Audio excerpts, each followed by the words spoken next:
Happy Friday, the 15th of October. Flipping heck. Middle of October already. It's so dark in the mornings. I hate having to try and take the dogs for a walk in the dark. It's not fun. And it's cold. It's not very nice. I hope you've all had a lovely week. It's been a tough old week this week. It's been a very, very busy week. It's been a lot of hanging on the phone with HMRC. Just had a massive argument with HMRC about corporation tax carryback. That was exciting, wasn't it? You wait for 20 minutes and then you speak to somebody who clearly doesn't know what the hell he's talking about. And it puts you in a very bad mood straight away. So then I had to do some journaling just so that I was not in such a bad mood anymore. And it's Friday. So Friday is always good because I do my Friday focuses and we do our profit first allocations and plan for the weekend and all sorts of nice things. And I've recently started buying myself some flowers every Friday, which is really lovely, actually. Not obviously in here, and I'm not very good at looking after plants. Anyhow, so what are we talking about today? Please tell me if you're here. Let me know if you're here. Let me know if you're watching, if you've got any comments, etc., the comment box. So we're talking about 10 tips to increase your profits in your business. Hey, Kate, lovely to see you. So what can we do? What can we do to increase the profits in our business? How can we do it? So general rule in financial success in business is you cannot increase your profits directly, only indirectly. So you can't just say that you're going to increase your profits in your business without some sort of specific strategy. So what are you going to do what strategy are you going to put into place? The only thing that you can do to increase your profits really is to improve the variables that basically that ultimately determine your level of profitability. So firstly, lead generation. Lead generation, it's always about lead generation, isn't it? So boring. But it is the process that you use to attract interested prospects to your business. If 5 out of 10 of prospects who come into your place, into your business space, whether that's social media or on your web, on your, what's it called? God, web page. Anyhow, website, that's the word. Sorry, I'm losing my brain at the moment. If 5 out of 10 of those prospects end up buying from you, then you can increase the number of people coming in from 10 to 15. You can start to make more profits and increase your profits by 50%. Make sense? Cool. So lead conversion, not the same as lead generation. Lead conversion is a process by which you convert leads into paying customers. This is the measure of the effectiveness of your sales efforts. So if you increase your conversion rate from 1 out of 10 to 2 out of 10, you can double your sales and increase your profits. You won't increase your profits you won't double your profits, but you will double your sales. Improving your ability to sell and convert interested prospects into paying customers is one of the most important things that you can do. So you need to look at every single key result in your sales process and look for ways that you can improve just a little bit in each area. Your number of transactions is number 3. So the number of individual sales that you're making to each customer that you get, by increasing the frequency of purchasing by 10%, you increase your sales and increase your profits. So if you can get those clients to customers, clients, whatever you like to call them, if you can get them to buy more products or more services, then obviously you are going to or buy more often, not necessarily more, but more often, then you're going to increase your profits and your sales. The size of your transaction, the size of the sale and the profit that you earn from each one. So looking at each of your services and working out what your profit is on each service or each product. Is it enough? Is it not enough? Do you need to put it up by 1, 2, 3%? It's probably not going to make that much difference to your customers, as long as you don't price yourself way out of the market.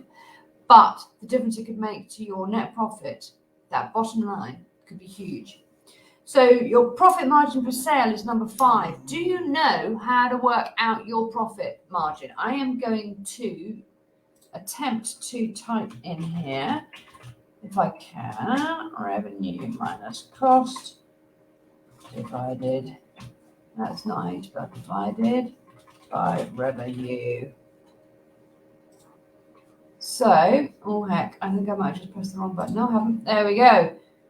So, working out your profit margin per sale.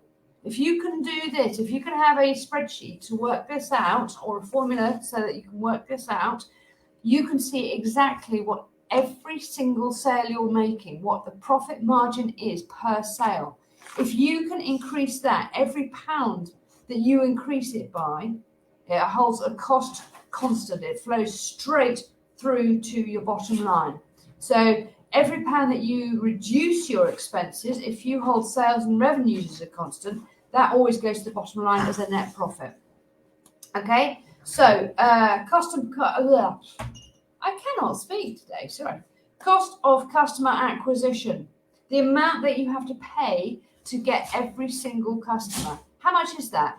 Do you know how much that is? This is a really, really good key performance indicator to look at. How much does it cost per customer? And it's quite simple to work this out, but you need to work it out again for every single customer that you have. How much did it cost you to get that customer? How many sales did you have to, how many adverts did you have to put in? How many hours did you spend, or did your VA spend, or whoever it was, and somebody in your office spend preparing those adverts, or writing that blog, or whatever it happens to be, doing the live on Facebook? It doesn't matter what it is. Work out what the cost of customer acquisition is.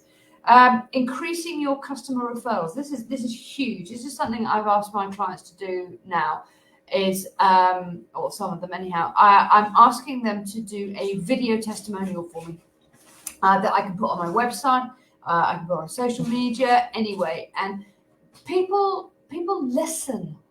People watch and listen to your video. Well, not my videos probably, but people listen and watch your video testimonials more than they're going to read them. Nobody's got time to read anything anymore. It's really sad, but they just haven't got time to read anything. So number 8 is eliminate costly services and activities. So this is my boring, here we go again. Got to go through all the expense analysis, make sure that we're not paying too much for everything. But if you could cut down by 5% the amount that you're spending on your expenses, on your overheads, etc., the difference that could make to your profit is huge. So give it a go, have a look, see what you can do. I do this, as I say, on a quarterly basis. I go through all of my expenses and I work out whether or not I am spending too much on my subscriptions. Am I using that subscription enough? If I'm not using it enough, can I use something else that's better or cheaper? Or can I use someone else? Can I use one of my VAs to do it instead, in which case I don't have to have the subscription? It's quite a good way of just really focusing, really focusing.